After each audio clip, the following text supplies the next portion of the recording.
नमस्कार दोस्तों, welcome back to child care with Ayurveda.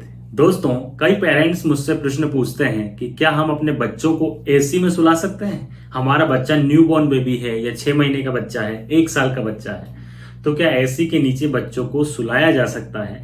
तो दोस्तों, इसका आंसर ये है कि हाँ, आप बच्चों को एसी में आप सुला सकते हैं, लेकिन उसके लिए आपको बहुत सारी सावधानियां रखने की जरूरत है। अगर आप इन सावधानियों का पालन करते हैं, इनका ध्यान रखते हैं, तो आपके बच्चे को कोई भी प्रॉब्लम नहीं होगी। तो दोस्तों, सबसे पहली बात यह कि यदि आपका बच्चा अभी न्यूबॉर्न बेबी है और 1 महीने से कम का है, तो आप ध्यान रखिए कि उस एसी का टेम्परेचर आप 25 डिग्री से लेकर 27 डिग्री सेंटीग्रेड के बीच में ही रखें। 25 डिग्री से नीचे कम उसका तापमान आप बिल्कुल भी लेकर ना आए। यदि आपका बच्चा 1 महीने से बड़ा है और 1 साल के बीच का है, 1 महीने से लेकर 1 साल के बीच का यदि आपका बच्चा है, तो आप 23 डिग्री तक भी टेम्परेचर को रख सकते हैं। 23 डिग्री से 27 डिग्री के बीच आप उसका टेम्परेचर रखिए, 23 डिग्री से नीचे लेकिन ना करें। अब दोस्तों, बात यह है कि एसी का प्रयोग आप कर रहे हैं, लेकिन आपको सावधानी क्या रखनी है कि एसी का यदि आप प्रयोग करते हैं तो कई बार जो होता है, ड्राइनेस हो जाती है बच्चे के शरीर में। क्यों हो जाती है? क्योंकि एसी क्या करता है, एसी जो एनवायरनमेंट है जहां पर एसी लगा हुआ है उसकी नमी को कम कर देता है, ह्यूमिडिटी को कम कर देता है। तो ह्यूमिडिटी कम होने से ड्राइनेस बढ़ जाती है, वो की जो जो हवा होती है वो ड्राई हो जाती है। उसके कारण बच्चे के शरीर में, ड्राइनेस के कारण बच्चे के शरीर में दाने हो जाते हैं, रेसेस हो जाते हैं, और वो जो दाने होते हैं, स्किन पे रेस होते हैं, वो प्रॉब्लमेटिक हो जाते हैं। तो उसके लिए आपको क्या करना होगा, यदि ऐसी सिचुएशन हो रही है तो आप वहां पर मॉइस्चराइजर का प्रयोग करें। इंटेंस मॉइस्चराइजर का यूज कर सकते हैं, वहां पर आप नारियल तेल अप्लाई कर सकते हैं बच्चे के शरीर पर। तो इस तरह से आप यूज जरूर करिए। या फिर अगर यदि बहुत ज्यादा ड्राई एयर हो रही है तो आप वहां पर रूम में ह्यूमिडिफायर का यूज कर सकते हैं, वो भी उसकी जो नमी होती है उसको थोड़ा सा बढ़ा देता है।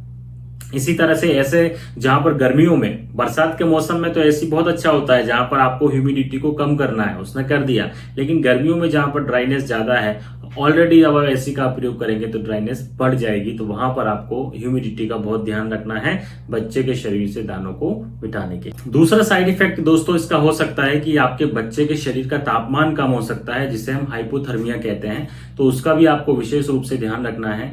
उसको चेक करने के लिए आप देखेंगे कि अपने से ये वाली जो सरफेस होती है, इससे अपने बच्चे के पेट को टच करें और उसी से आपके बच्चे के पैर के तलवों को टच करें। यदि आपको लग रहा है कि दोनों का टेम्परेचर एक जैसा है तो सब कुछ ठीक है। लेकिन यदि पेट को टच करने से तो आपको ठीक लग रहा है गरम गरम, और पैर के तलवे आपने देखे तो वो ठंडे से लग रहे हैं, तो इसका मतलब ये है कि बच्चे का टेम्परेचर कम हो सकता है, उसको ठंड लग सकती है। तो उसके लिए आप जो है उसको डबल कपड़े जरूर पहनाएं, बच्चे के हाथ पैरों को ढक के रखें और उसको डबल कपड़े पहनाएं। दोस्तों, हमेशा ध्यान रखना है आपको कि आपको डबल चीज, जैसे आपने मान लीजिए आपने एक टी शर्ट पहनी है और आपको उस मौसम में एक टी शर्ट में ठीक लग रहा है, तो बच्चे को डबल टी शर्ट पहनानी है आपको। तो इस तरह से हमेशा ये फॉर्मूला यूज किया जाता है। इसके अलावा यदि बच्चे को सर्दी खांसी है या निमोनिया की शिकायत है, तो उस कंडीशन में आप एसी का प्रयोग बिल्कुल भी बच्चों में ना करें। इस बात का विशेष रूप से ध्यान रखें। इसके अलावा दोस्तों, एक और जो सबसे बड़ा नुकसान है उसका भी आपको ध्यान रखना है, या जो सावधानी जिसे हम कह सकते हैं कि जब भी आप एसी का प्रयोग घर में कर रहे हैं तो आपको यदि बच्चे को बाहर लेकर जाना है तो आप डायरेक्ट एसी से बाहर लेकर बच्चे को बिल्कुल भी ना निकलें। या यदि आप घर के बाहर से घर में आ रहे हैं तो डायरेक्टली एसी में लेकर बच्चे को बिल्कुल ना जाएं, क्योंकि ये जो टेम्परेचर का वेरिएशन होता है उसके कारण बच्चों को जो होता है कई सारी प्रॉब्लम्स हो सकती हैं। बच्चों को टेम्परेचर वेरिएशन के कारण सर्दी खांसी बुखार ये सारी शिकायतें हो सकती हैं। तो हमेशा ध्यान रखिए कि आप बच्चों को एसी में सुलाइए, कोई दिक्कत वाली बात नहीं है। लेकिन जब भी आप बच्चे को घर के बाहर लेकर जाना चाहते हैं तो सबसे पहले जिस रूम में बच्चा है वो एसी उसको बंद कर दीजिए, कुछ देर एसी बंद रहने दीजिए। जब वहां का टेम्परेचर कम हो जाए तब आप बच्चे को बाहर लेके निकलिए। इसी तरह से जब बच्चे को आप बाहर से घर में लेकर आ रहे हैं तो डायरेक्ट एसी में ना ले जाकर पहले आप बच्चे को नॉर्मल रूम टेम्परेचर में रहने दीजिए, फिर धीरे धीरे आप बच्चे को उसको एसी में ले जाएंगे तो उसको कोई भी नुकसान नहीं होगा। एक सावधानी और दोस्तों आपको ध्यान रखनी है कि जिस रूम में हम एसी का प्रयोग करते हैं हम उसको पूरी तरह से सील कर देते हैं, रूम को बंद कर देते हैं, सारी खिड़की दरवाजे विंडो वगैरह सब लगा देते हैं। तो ऐसे में उसमें फ्रेश एयर नहीं जा पाती है।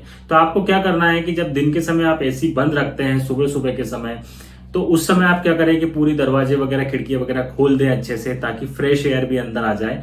और जब आप एसी का प्रयोग करते हैं तो सारी चीजें उसको फिर से लगा दें। तो यदि आप इन सावधानियों का प्रयोग करते हैं तो आपके बच्चे को कोई भी दिक्कत नहीं आएगी। आप एसी का प्रयोग कर सकते हैं और उसमें सुला सकते हैं। लेकिन इन बातों का ध्यान आपको हमेशा रखना है। जय आयुर्वेद।